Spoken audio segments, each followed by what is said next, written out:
Dan ingat, saudara, negeri kita saat ini memang dirongrong untuk dihancurkan. Anda tahu, saudara, kita dulu punya seorang kawan, almarhum Bapak Jenderal Kiflan Zain, mantan Kepala Bakin Badan Koordinator Intelijen Negara saat itu, yang sekarang namanya adalah BIN, saudara. Beliau kumpulkan sebelum beliau meninggal dunia, beberapa waktu yang lalu, beliau kumpulkan habaib dan ulama, saudara. Apa beliau sampaikan? Beliau bawa dokumen. Beliau bawa dokumen satu bundel, saudara. Beliau katakan, para habaib, para kiai, mumpung hayat masih dikandung badan, mumpung saya masih hidup, saya mau titip amanat. Saya lama menjadi kepala bakin, saya kumpulkan segala macam data intelijen, ditunjukkan, saudara, dokumennya. Anda tahu dalam dokumennya disebut apa, saudara? Bahwa Amerika Serikat dan sekutunya berencana, saudara, 10-20 tahun ke depan, ketika itu, ini pembicaraan 10 tahun yang lalu, sudah, bahwa Amerika ingin memecah belah Indonesia menjadi beberapa negara, saudara. Di Sumatera saja harus ada negara Aceh dan harus ada negara Sumatera, saudara. Nanti ada negara Jawa, negara Kalimantan, negara Sulawesi, negara Maluku, negara Nusa Tenggara, negara Bali, negara Irian. Dan saudara, 5 tahun yang lalu, saudara, Bapak Jenderal Riamdan Yasuzu, itu asli putra Palembang, saudara.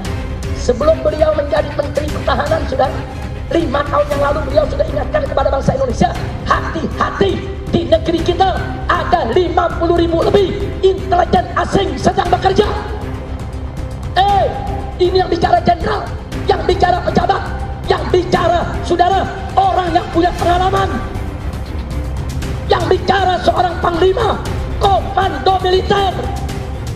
Subhanallah walhamdulillah wa la ilaha illallah. Ada anak muda nanya, Habib, bagaimana kalau musuh Islam datang menyerang? Mereka perkosa istri dan putri kita. Mereka sembeli anak-anak kita. Apa boleh kita balas serang lagi kampung mereka, kita perkosa istri-istri mereka, dan kita sembelih anak-anak mereka? Ini kan namanya kisos, Habib. Jawab jangan. Jawab jangan. Saudara, walaupun musuh datang menghancurkan perkampungan kita, memperkosa perempuan kita, menyembelih anak kita, tetap kita tidak boleh memperkosa perempuan mereka, dan kita tidak boleh untuk menyembelih anak mereka. Tidak boleh. Ada anak muda ngomong, Habib, kalau begitu enak di dia, nggak enak di kita dong.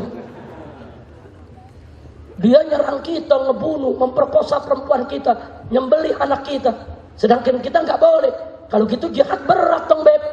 Kita jawab, yang bilang jihad enteng siapa? Jihad itu berat, saudara. Ada syarat, ada rukun, ada adab, ada akhlak yang tidak boleh dilanggar. Jihad bukan barang sembarang, saudara. Makanya orang yang mati syahid dalam berjihad karena Allah, balasannya dahsyat, saudara. Begitu dia mati, ruhnya disambut dengan 70 bidadari, saudara. Ruhnya dibawa ke surga, didampingi 70 bidadari. Tidak sampai di situ, Allah berikan kepada orang tersebut hak syafaat untuk membawa 72 anggota keluarganya masuk ke dalam surga, saudara. Subhanallah. Kalau ada yang tanya, kok ganjarannya besar, kok ganjarannya hebat? Jawabnya ya, karena jihad medan yang berat, saudara. Jadi jihad bukan main-main, bukan jihad main ngeledakin, main nembak, main bunuh. Orang tidak bersalah ikut mati, saudara. Apa? Kayak kemarin di Jakarta, saudara, terjadi penembakan, terjadi peledakan. Yang dibunuh warga, yang dibunuh Polantas. Udah gaji kecil dibunuh lagi. Itu Polantas, bukan polisi tempur, saudara. Apa yang kau cari? Oh, katanya mereka dendam dengan Densus 88. Kalau kau dendam dengan Densus 88, Densus 88 itu petempur, punya senjata. Gentleman saja tantangin Densus, kau perang di lapangan terbuka. Lawan Densus, jangan bunuh orang yang gak tahu apa-apa. Betul? Betul? Polantas lagi prit ditembak. Inna lillahi wa inna ilaihi rajiun. Saya tanya, ngawur tidak? Ngawur tidak? Ini Indonesia ini bukan darul harbi, bukan negeri perang. Indonesia saat ini darus silmi, ini negeri aman, saudara. Anda tahu, lagi perang saja, warga sipil yang tidak ikut perang nggak boleh dibunuh. Bagaimana lagi damai, saudara? Ini negeri kita negeri damai, bukan negeri perang. Kecuali kemarin terjadi peristiwa perang di Poso, di Ambon, ya itu perang. Silakan Anda terjun, angkat senjata, lawan laskar Kristus yang membantai umat Islam. Tapi setelah laskar Islam menang di Ambon, menang di Poso, saudara, yang Kristen ini menjerit minta damai. Perdamaian sudah digelar, selesai, saudara. Umat Islam harus menghormati perdamaian. Betul? Betul? Takbir. Jakarta nggak ada angin, nggak ada hujan, bawa senjata, tembak sana, tembak sini, ledakin diri. Apa yang dicari? Saudara, kalau Anda mengebom, kalau Anda menembak, ada jalannya, bukan enggak? Ayo saya ajak orang-orang Palembang, pemuda Palembang yang mau ngebom, yang mau nembak, betul Anda mau mati jihad di jalan Allah, ayo kami ajak. Siapkan paspornya, siapkan ongkosnya, saya ajak ke Palestina untuk melawan Israel, saudara. Takbir. Itu musuh jelas, itu sasaran jelas, saudara. Kalau mati pun juga jelas. Betul? Betul? Ayo kita ajak, saudara. Ayo berangkat. Siapa bilang tidak ada jalan ke sana? Setiap saat pintu terbuka untuk masuk Palestina. Insya Allah. Jangan. Ini negeri-negeri tenang. Ini negeri-negeri damai. Dan jangan lupa, saudara, ekonomi kita lagi hancur-hancuran. Pengusaha muslim nih, saudara, lagi pada berjatuhan, saudara. Hati-hati. Kalau Anda ganggu keamanan, Anda rusak ini negeri, saudara. Besok negeri ini ekonominya akan mencapai titik nol. Besok kemelaratan di mana-mana, kemiskinan di mana-mana. Kalau orang sudah miskin melarat di mana-mana, nanti perampokan di mana-mana, penjarahan di mana-mana, keamanan rusak, saudara. Dan ingat, saudara, negeri kita saat ini memang dirongrong untuk dihancurkan. Anda tahu, saudara, kita dulu punya seorang kawan, almarhum Bapak Jenderal Kiflan Zain, mantan Kepala Bakin Badan Koordinator Intelijen Negara saat itu, yang sekarang namanya adalah BIN, saudara. Beliau kumpulkan sebelum beliau meninggal dunia, beberapa waktu yang lalu, beliau kumpulkan habaib dan ulama, saudara. Apa beliau sampaikan? Beliau bawa dokumen. Beliau bawa dokumen satu bundel, saudara. Beliau katakan, para habaib, para kiai, mumpung hayat masih dikandung badan, mumpung saya masih hidup, saya mau titip amanat. Saya lama menjadi kepala bakin, saya kumpulkan segala macam data intelijen, ditunjukkan, saudara, dokumennya. Anda tahu dalam dokumennya disebut apa, saudara? Bahwa Amerika Serikat dan sekutunya berencana, saudara, 10-20 tahun ke depan, ketika itu, ini pembicaraan 10 tahun yang lalu nih, saudara, bahwa Amerika ingin memecah belah Indonesia menjadi beberapa negara, saudara. Di Sumatera saja harus ada negara Aceh dan harus ada negara Sumatera, saudara. Nanti ada negara Jawa, negara Kalimantan, negara Sulawesi, negara Maluku, negara Nusa Tenggara, negara Bali, negara Irian. Dan saudara, 5 tahun yang lalu, saudara, Bapak Jenderal Ryamidar Yasuju, itu asli putra Palembang, saudara.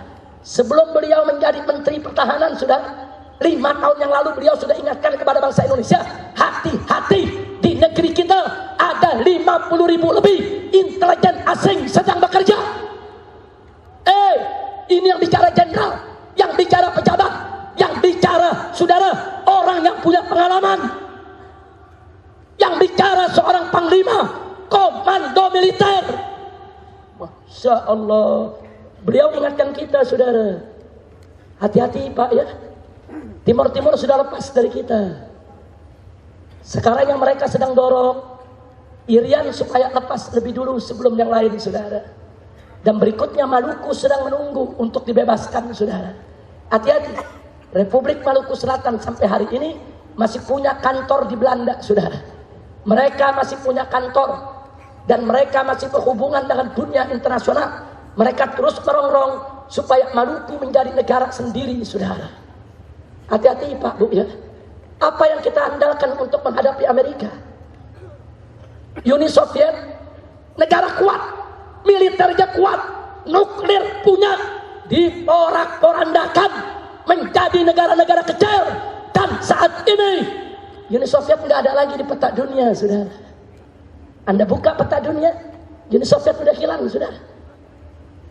Yugoslavia, negara kuat, punya nuklir, punya persenjataan canggih, negara Eropa Timur yang sangat ditakuti, dihancurkan oleh Amerika dan sekutunya, saudara. Dibalkanisasi menjadi negara-negara kecil. Coba kita lihat, saudara.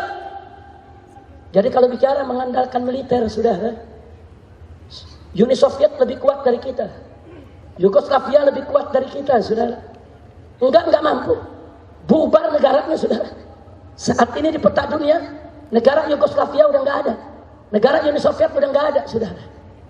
Sekarang pertanyaannya, saudara, hati-hati. Kalau Amerika ingin pecah belah Indonesia, ini bukan main-main, saudara. Ini bukan cerita bohong, saudara. Bukan. Ini cerita besar. Ini rahasia besar. Pertanyaannya, saudara, 70 tahun sudah kita merdeka, saudara. Kenapa NKRI selama ini tetap bersatu? Jawabnya, sebab mayoritas rakyat Indonesia adalah umat Islam. Mayoritas umat Islam, karena mereka bersaudara, karena mereka bersatu, tidak peduli suku bangsa, mau Aceh, mau Batak, mau Padang, mau Palembang, mau Betawi, mau Sunda, mau Jawa, mau Madura, mau Dayak, mau Banjar, saudara, mau Ambon, mau Irian, mau Bali, semua kita bersatu selama ini mempertahankan NKRI. Betul? Takbir. Jadi kenapa selama ini NKRI tetap tegak berdiri? Karena kita bersatu. Karena kita bersaudara, saudara. Hati-hati. Kalau besok kita sudah tidak bersaudara, kalau besok kita sudah tidak bersatu, saudara, maka negara Republik Indonesia akan dipecah, saudara. Makanya sekarang ini hati-hati Pak Bu ya. Ada gerakan Illuminati Zionis Yahudi Internasional yang disebut gerakan nativisasi. Apa itu gerakan nativisasi, saudara? Setiap daerah didorong untuk membangkitkan kembali adat istiadat daerahnya, saudara. Untuk bangga dengan adat istiadat daerahnya, saudara. Kita tahu di Indonesia, kita ada 360 suku lebih. Kalau setiap suku dibuat fanatik terhadap adatnya masing-masing, sehingga tidak menghormati adat istiadat suku lain, hancur ini negeri, saudara. Selama ini yang menyatukan kita bukan adat, saudara. 360 suku bangsa di Indonesia. Apa yang menyatukan kita selama ini? Islam. Yang menyatukan selama ini akidah. Yang menyatukan selama ini iman. Kalau kita berpegang kepada adat, berpegang kepada suku, kita sudah bubar dari kemarin, saudara. Insya Allah, hati-hati. Makanya pemerintah mesti waspada, saudara. Pemerintah harus waspada, bukan hanya terhadap ISIS, tapi terhadap liberal juga harus waspada, saudara. ISIS dan liberal sama-sama berbahaya, bisa merusak NKRI. Betul? Betul? Siap lawan mereka? Takbir! Saya berikan bukti hari ini, saudara. Mau tahu tidak? Cuman panjang ini, boleh gak? Boleh gak? Udah malam, udah jam 11, udah terus mau hujan, tuh gak ada bintang, mau hujan, gak apa-apa hujan, Hujan tetap duduk. Betul? Sampai subuh. Berani? Ayo uang kita kalau berani sampai subuh. Betul? Ente sampai subuh, aneh pulang. Masya Allah. Lanjut. Makanya saudara, di Indonesia ini ada dua kekuatan yang mau dihancurkan. Dua-duanya ini merupakan garda terdepan dalam persatuan Indonesia. Yang pertama adalah umat Islam. Yang kedua adalah tentara dan polisi, saudara. Tentara dan polisi ingin diadu dengan umat Islam supaya saling curiga, saling membunuh, saling menyerang satu sama lainnya, saudara. Hati-hati. Kalau tentara polisi dengan umat Islam sudah diadu, saling bunuh, saling serang, saling hantam, itu awal kehancuran kita, saudara. Hati-hati. Polisi, tentara, umat Islam harus bersaudara, harus bersatu, harus menjaga NKRI. Gak boleh negara ini dipecah belah oleh siapapun. Betul? Siap bersatu, siap jaga negara, siap jaga NKRI. Takbir. Saya mau tanya, Anda rela tidak Indonesia dihancurkan? Rela tidak Indonesia pecah belah? Kalau begitu siap bersatu dengan pemerintah, siap bersatu dengan ulama, siap bersatu dengan tentara, siap bersatu dengan polisi. Takbir. Nah, saudara, salah satu cara yang dilakukan oleh Zionis Yahudi internasional dan dipakai oleh Amerika adalah mengkampanyekan program nativisasi. Program apa? Nativisasi. Apa itu program nativisasi? Satu program yang mendorong setiap masyarakat daerah untuk mengangkat tinggi-tinggi adatnya dengan dalih lokal wisdom, kearifan lokal, adat leluhur, budaya kakek moyang, tradisi nenek moyang, saudara. Nah, kalau masing-masing suku sudah meninggikan itu semua, saudara, langkah yang selanjutnya adalah benturkan adat dengan syariat, saudara. Ya, mereka mau adu domba syariat dan adat. Kurang ajar. Sekarang mari saya mau tanya dulu sebelum saya lanjutkan semua di sini. Mana lebih tinggi, adat atau syariat? Jawab yang kompak, mana lebih tinggi, adat atau syariat? Apa boleh adat melawan syariat? Syariat lebih tinggi dari adat. Syariat harus mengayomi adat, dan adat harus tunduk kepada syariat. Adat tidak boleh melawan syariat. Betul? Adat istiadat yang baik, yang bagus, silakan lestarikan, silakan tumbuh kembangkan, silakan jaga, karena syariat tidak melarangnya, saudara. Adapun adat istiadat yang miring, maka wajib kita luruskan agar sejalan dengan syariat. Betul? Sementara adat istiadat yang bertentangan dengan syariat, yang bertolak belakang dengan syariat, wajib dihapus, dibuang dan ditinggalkan, saudara. Tidak ada kompromi terhadap adat istiadat yang bertentangan dengan syariat. Saya mau tanya, kalau adat bertentangan dengan syariat, mana yang kita pilih? Mana yang kita ambil? Siap tegakkan syariat, siap bela syariat, siap jaga syariat. Takbir. Alhamdulillah. Nah, saudara, salah satu kampanye mereka, apa mereka bilang? Di Indonesia nih, ini yang kampanye, ada dosen, ada profesor, ada doktor, ada kiai haji, ada pimpinan ormas Islam, saudara. Apa mereka bilang, saudara? Hei bangsa Indonesia, Islam itu agama Arab, Islam itu agama pendatang, Islam itu bukan agama pribumi, Islam itu bukan peninggalan leluhur, bukan agama nenek moyang, bukan agama kakek moyang.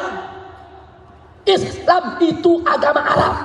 Ambil Islamnya, buang Arabnya. Masya Allah. Jawab jangan. Saya mau tanya semua yang hadir, jawab jangan. Mau tahu jawabnya? Mau tahu jawabnya? Satu, Mereka bilang Islam agama Arab. Tunggu dulu. Islam memang tidak bisa dipisahkan dari Arab. Itu betul. Bagaimana mau dipisahkan? Wong nabinya orang Arab. Al-Qur'annya pakai bahasa Arab. Asmaul Husna 99 nama Allah yang Maha Indah juga dengan bahasa Arab. Mana mungkin Islam bisa diceraikan dengan Arab? Betul? Tapi sungguh pun begitu. Islam bukan agama Arab, saudara. Bukan. Islam dinun samawiyun, agama langit, diturunkan oleh Allah kepada Nabi untuk pertama kali di tengah bangsa Arab, dan selanjutnya untuk disebarluaskan kepada seluruh suku bangsa. Betul? Allah berfirman dalam Al-Quran, faqala ta'ala, wa ma arsalnaka illa kafatan linnas basyiran wa nadhira. Tidaklah kami utus engkau wahai Nabi, wahai Rasul, kecuali untuk segenap umat manusia. Jadi Pak, jadi Bu, jadi saudara, Islam itu bukan hanya untuk orang Arab, bukan hanya untuk suku Quraisy, bukan hanya untuk anak keturunan Nabi. Islam itu untuk seluruh umat manusia di dunia. Betul? Betul? Takbir. Nah sekarang saya mau tanya, jawab semua yang kompak. Kalau begitu Islam agama Arab atau agama langit? Jawab yang kompak, agama Arab atau agama langit? Agama Arab atau agama langit? Agama datang dari orang Arab atau dari Allah? Yakin? Percaya? Beriman? Orang Palembang, saya kasih dalil cuma 2 menit udah langsung paham, bisa jawab. Profesor belajar belasan tahun gak paham-paham, pakai ngomong Islam agama Arab. Saya mau tanya, kalau gitu pinteran mana profesor sama wong kita galuh? Pinteran mana profesor sama wong kita? Pinteran mana profesor sama wong kita? Takbir. Yang kedua, kita testing kepintaran orang wong kita. Yang kedua, apa dia bilang? Islam itu agama pendatang. Islam agama pendatang, bukan agama leluhur, bukan agama nenek moyang. Tunggu dulu kalau mau ngomong. Saya mau tanya saudara, kakek moyangnya umat manusia siapa? Jawab yang kompak, siapa? Siapa? Siapa? Jadi kakek moyang bangsa Arab siapa? Kakek moyang orang Eropa siapa? Kakek moyang orang Cina siapa? Kakek moyang orang Indonesia siapa? Jadi kau dibilang Islam itu agama pendatang, bukan agama nenek moyang. Hei, nenek moyangmu, kakek moyangmu adalah Nabi Adam, bapakmu Adam, ibumu Siti Hawa. Mereka semua beragama Islam. Betul? Berarti agama kakek moyang apa? Agama nenek moyang apa? Ngomong Islam pendatang, pala lu bomenyan.